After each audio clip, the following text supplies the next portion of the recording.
A man parks a leased BMW X5 in the driveway of a $4,200 a month rental in a suburb outside Dallas. He checks his phone. His checking account reads $312. His next paycheck, $8,400, hits in 9 days. He makes $190,000 a year. And he is quietly, invisibly, terrifyingly broke. This is the story of a trap. Not the kind built with chains or contracts. The kind built with compliments, with promotions, with raises that feel like freedom, but quietly become the most expensive cage in modern America. Because the people you assume are winning are usually the ones running the hardest. 1. The mirage of the six-figure life. There's a specific kind of American who looks like they've made it. They drive something German. They live in a zip code with good schools. They post photos from Cabo in February and Aspen in December. They make $165,000, $220,000, sometimes $310,000 a year. From the outside, they are the dream. But pull back the curtain, and the numbers tell a darker story. A 34-year-old software engineer in Austin, pulling in $215,000, has $1,800 in savings. A married couple in New Jersey, clearing $340,000 combined, has $61,000 in credit card debt across 4 cards. A doctor in Atlanta, making $390,000, is paying $4,900 a month on student loans, $3,100 on a mortgage, $1,400 on 2 car payments, and somehow still feels behind. This is the quiet horror of the modern high earner. The paycheck got bigger. The freedom got smaller. Because here's what nobody warns you about. A raise is not money. A raise is a test. And most people fail it within 90 days. 2. The first lie we tell ourselves. The lie sounds harmless, almost reasonable. I work hard. I deserve this. A $58 dinner becomes a $140 dinner because you earned it. A $32,000 Honda becomes a $71,000 Audi because you deserve it. A $1,800 apartment becomes a $3,400 apartment because you worked for it. And every single one of those decisions feels like a reward. But rewards have a shadow side. Because the brain doesn't remember the raise. The brain remembers the lifestyle. And once the lifestyle locks in, the raise disappears into it, like water into sand. This is called lifestyle creep. But that name is too soft, too academic. The real name is something colder. It's called identity inflation. And it doesn't stop when you stop wanting it to. 3. The second paycheck illusion. Here is something nobody tells you about going from $75,000 to $150,000. You don't get twice the money. You get roughly $4,200 more per month after taxes, after the 401k bump, after the higher health insurance tier, after the new tax bracket quietly eats its share. $4,200. That sounds like a lot, until you realize what it buys in modern America.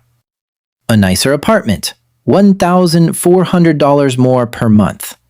A car upgrade, $600 more per month.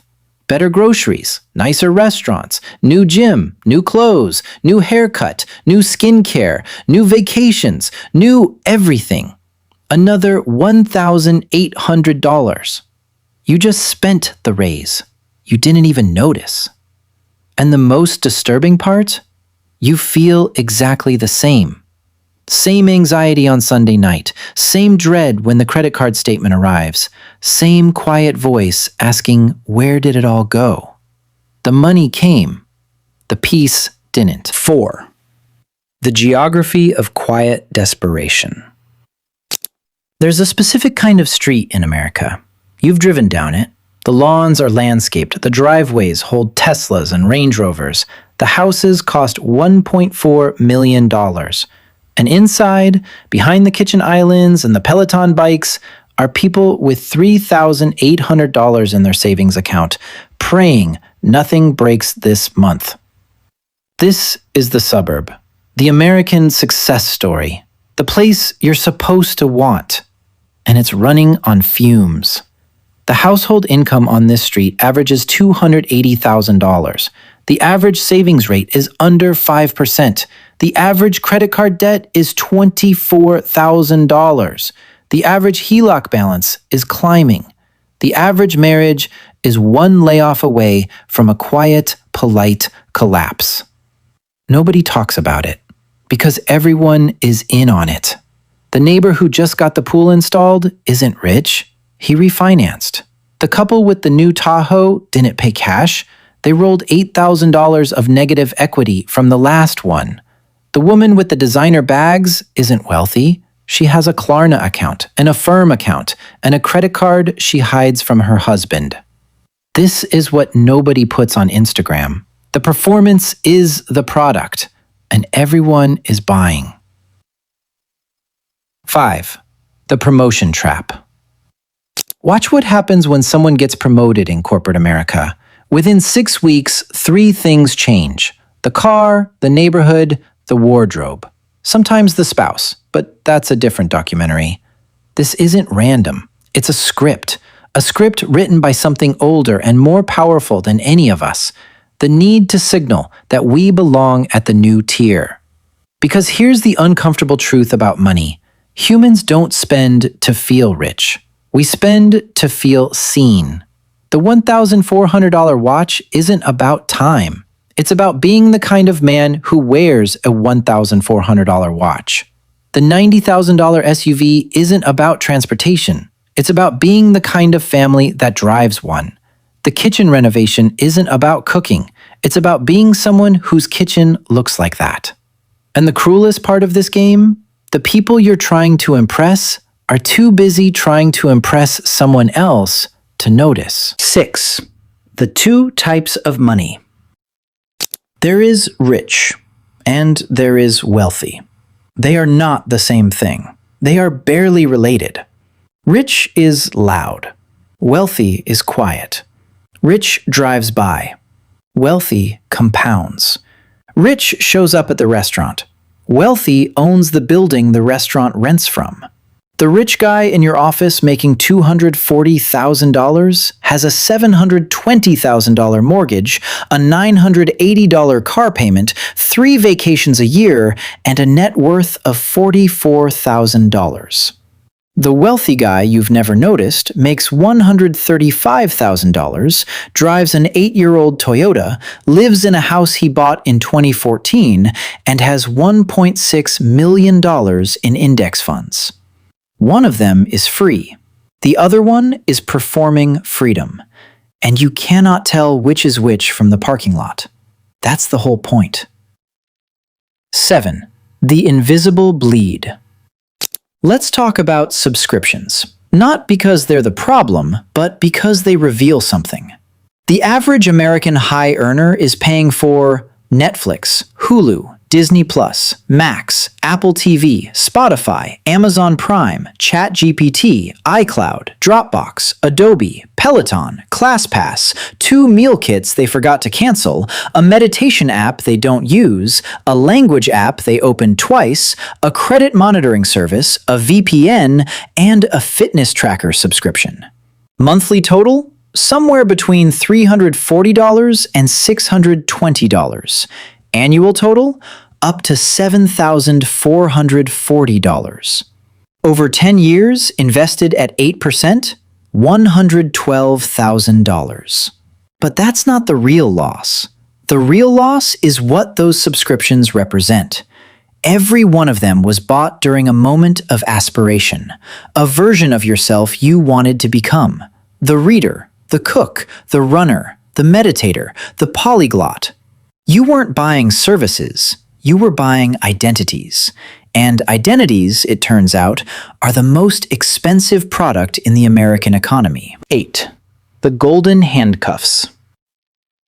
Somewhere around year 4 of the high-earning life, something strange happens. You stop being able to leave. The job you used to dream about becomes the job you're trapped inside, because quitting means losing $14,000 a month, losing the bonus, losing the stock fest, losing the health insurance you now need because you've been silently grinding your teeth at night for 3 years. This is what the golden handcuffs actually feel like. They don't feel like luxury. They feel like a tightness in your chest at 6:47 a.m. on a Sunday when you remember tomorrow is Monday. The salary that was supposed to free you has become the thing you cannot escape, because your life now costs exactly what you make, sometimes more. You don't own the income owns you. And the worst part?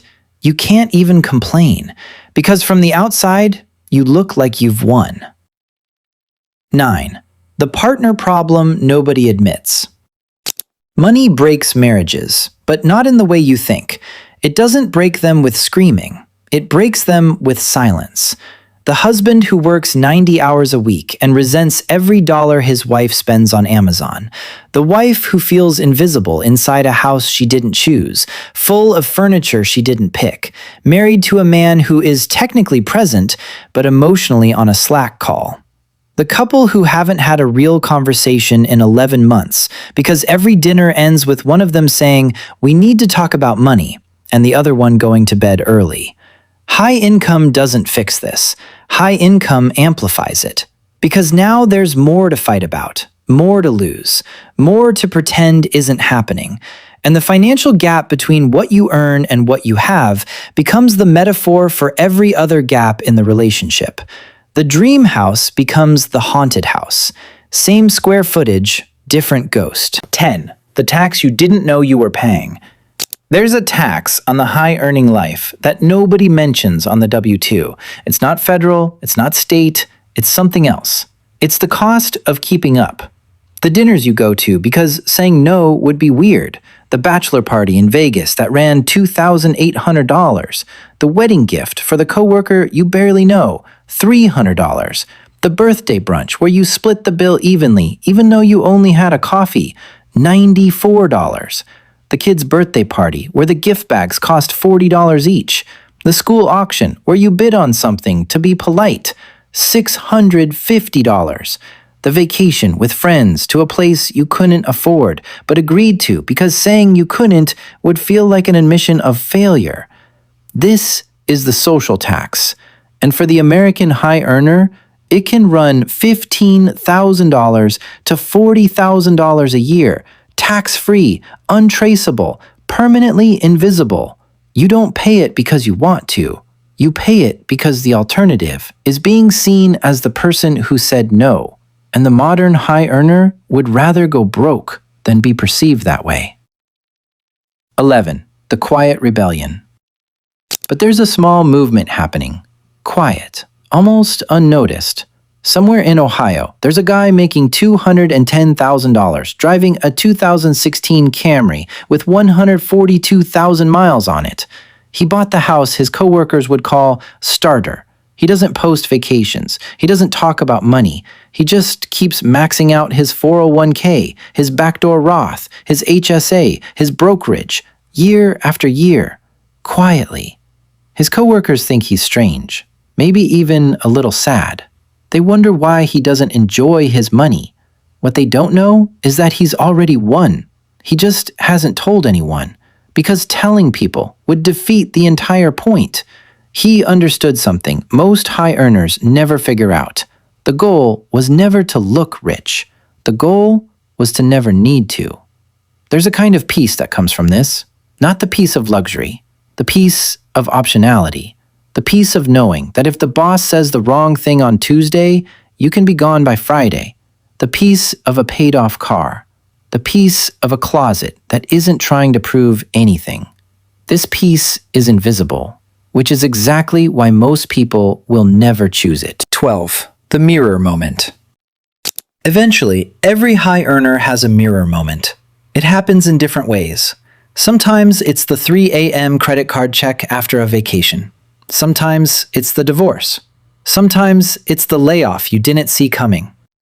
Sometimes it's just a quiet Saturday morning when the house is silent and you suddenly realize you've been working for 15 years and you don't actually know where the money went. You add it up, the salaries, the bonuses, the promotions, $2.5 million over a career, maybe more. And your net worth is $180,000. You don't cry, you don't panic, you just sit there. Because for the first time in a long time, you see the game clearly. And you understand that nobody trapped you.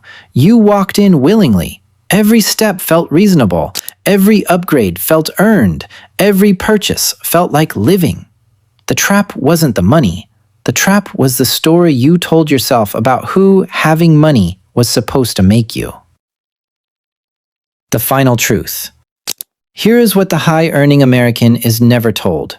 The paycheck is not the prize. The paycheck is the audition. The actual prize is what you choose to do with the parts nobody is watching. The cars get repossessed. The houses get sold. The titles get replaced by someone younger. The clothes go out of style. The vacations blur into a single Instagram archive nobody will ever scroll through again, including you. What stays is what you built when you weren't performing. Most people will never know this. They'll spend 40 years climbing a ladder they were too tired to question. They'll retire with a beautiful house, a depleted account, and the strange feeling that they were rich for 30 years and never once felt it. But not you, because now you've seen the trap, and you can't unsee it. The next raise will arrive, the next promotion, the next opportunity to upgrade something that didn't need upgrading. And in that moment, you'll remember a small, uncomfortable truth that the entire American economy is built on you forgetting. Wealth was never what you spent. It was what you refused to.